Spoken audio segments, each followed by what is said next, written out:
Hi, this is Lara at Elliott Wave Gold with your daily analysis for gold for Tuesday 18th of February. I'm recording the video today 2:40 p.m. Eastern Standard Time. I was expecting either upwards movement above 1329.95 to indicate further upwards movement or a trend change at that point. That's not quite what happened. We got a slight new high and we have a very significant red candlestick on the daily chart.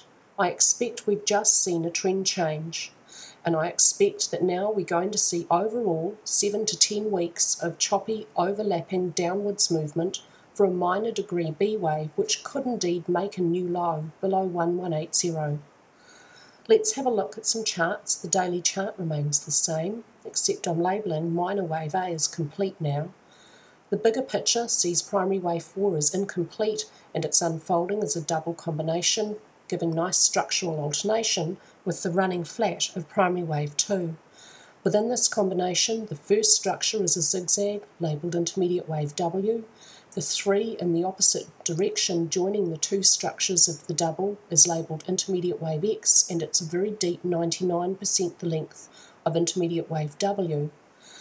Because W is a zigzag, Y can be either a flat or a triangle, and it's most likely to be a flat, subdividing 3, 3, 5.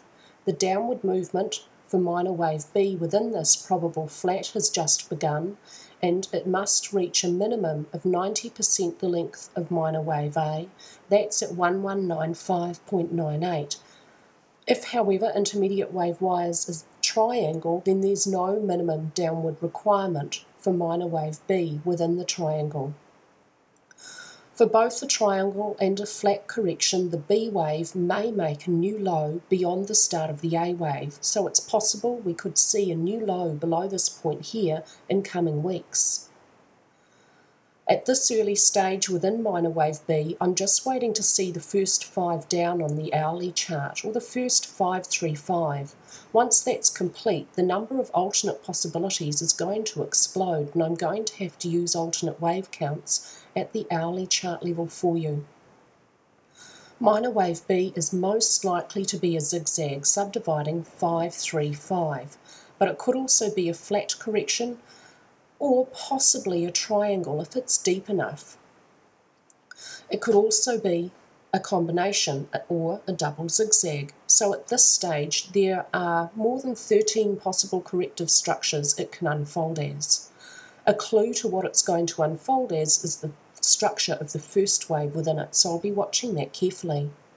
Draw this channel on the daily chart and copy it over to the hourly chart.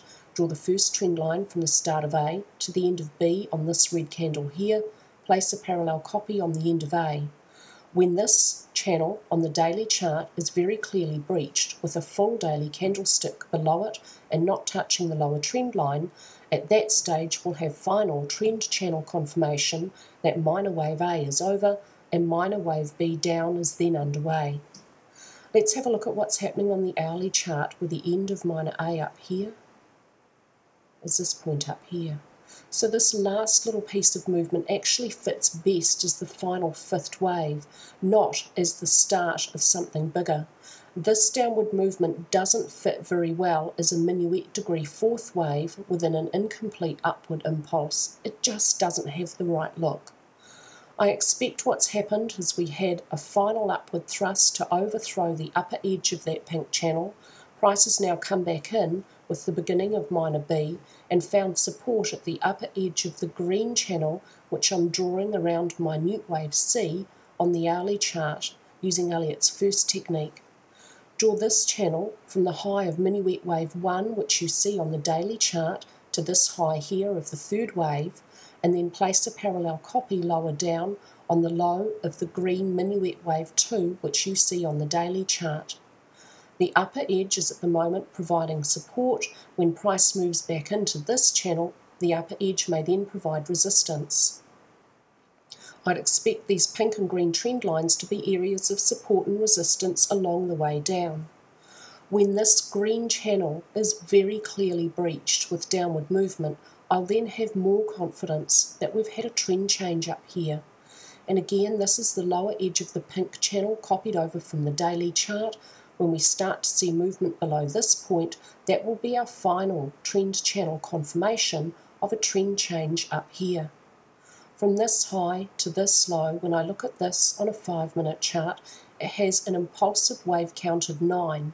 So I expect this is a 5 down, and here we have the following second wave correction.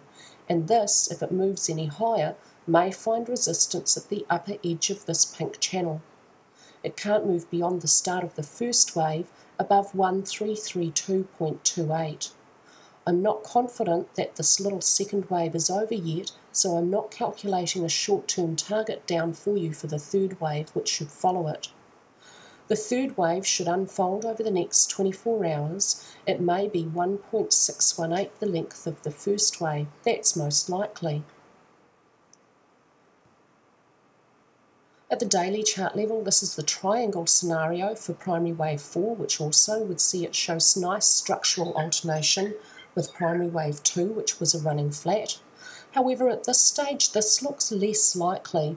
This C wave is now a completed zigzag. We'd expect a single or double zigzag down for D, but the problem with this one is it doesn't quite have the right look because C is relatively shallow for a C wave of a triangle in relation to the B wave. It's only 60% the length of intermediate wave B. In my experience with triangles over the years, they're usually about 80 to 85% the length of the prior subwave, with one of them being close to 0.618. I guess this one could be kind of close to 0.618, but it's just below that, and it just does look too shallow.